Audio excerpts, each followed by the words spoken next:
Right, I think, yes, 64 days since there was last an event like this in PA Sim Racing. You got so many drivers just out there, some having their nice clean amount of space like shut-inks, some in certain situations of where they would probably prefer a bit more space. Let's have a focus on this team as well, Montaigne. They've of course won the last two championships, but a lot of the drivers have tended to leave. Weissai left in Season 2, but we managed to find a lovely replacement for the world champion overall in Alan. Who's setting the times? TXH is setting the times, and he's going rapidly. TXH is now in the Ferrari, which is interesting because he's been in the Red Bull in Season 2. What's not mildly annoying is for these two. The Williams have both topped off P1 and P2 in this first qualifying session. Very interesting, because you see these two, they're not exactly recognised names, but one decently recognised name is Oosterlord, and he manages to put the car up to P2, a 1:17.1. Not a particularly quick time, especially not particularly quick when you have a look at the knockout time, at least the estimated knockout time, a 1:18.0, which has a sort of error range of about 0.3 seconds. Right now, the error range is looking a lot more like 3 seconds or 4 seconds, but that's just because drivers aren't able to get in lap times as of yet. Drivers need to get in the laps because we have flash qualifying as well, which will be another interesting thing to add here. Hokaducky losing it just through there. We've got so many drivers not able to get in the time, but one driver that is seeming to at least soon get in the time will be TXH. And I know drivers like TXH will be aiming for something akin to fastest lap of the session, which I think will be around a 1:15.6.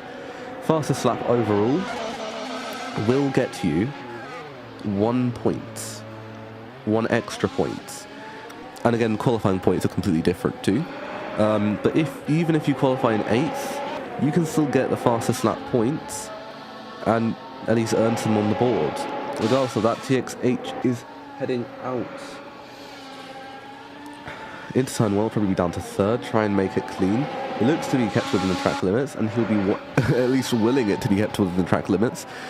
Australia is a terrible track for trying to keep it in the limits, because you have so many sort of very thin corners. You don't have a lot of space to work with. So he's going to be heading through up into turn 6, trying to keep it. You've got a little bit of a dimple to try and keep it on track. It looks remarkably clean, and because of how clean it looks, it's a 27.2. Purple. Ferrari driver is absolutely flying, and he's just behind that Audi too. We can have a look at what the Audi's going to do soon enough. Let's hope that he can get this lap in though, for his sake and for entertainment's sake. Down into the last corner, it's a bit of a decline. He's going to keep it within the track limits just about. Now TXA just needs to keep it clean to the line, and he's going to be able to properly fight it out for pole position.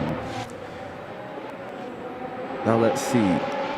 To the line, get to DRS. He's going to try and slightly go in as well. That's what we saw last time.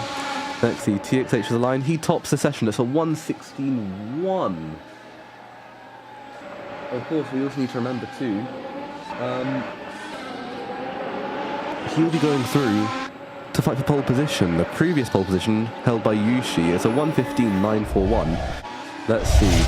So finishing lap. Oh, and he's just lost a load of time in Sector 3. Just a little bit of amount of time. To the point of where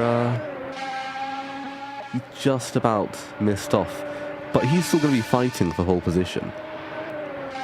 I think he's on a lap, so he should be okay if this is valid.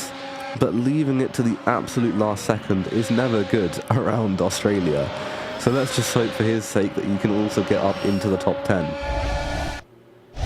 So Red Bull driver in the white car, not the black car anymore, he goes P5, 1:17.1. Not fantastic, but it's not despicable. So you've got 10 drivers now, each of them going on a little bit of a one-shot sort of versus qualifying, because that's right, we have flash qualifying. A new rule, you can't finish laps after 0-0. It's a one-shot quali to determine the order for light flash quali. So this will be a very interesting one to then have a look at. GTD Sport won't get another lap in. I think that's pretty much going to be a confirmed exit for him. There's so many drivers going to the line, so many purple sectors, so many not purple. One driver that has gone double purple is Alan. But first of all, let's have a look at Uster. Uster goes up to third. Alan doesn't end up setting a time, I don't believe. That's going to be disappointment for all of these guys. And none of these guys are going to get in a lap because they can't even finish a lap after this point. After 0-0, no more laps. And right now, it's looking like an absolute rookie fest. Shuttinks right on the bubble, managing to get in a lap. That's it. That is it, I believe. No more laps. There is your bottom 5 of the top 10. P6 TXH, P7 Oosterlord, P8 Malinios, P9 Shah, P10 Agent Monkey. Verstappen is in second, who put in a fantastic lap in the Flash qualifying round.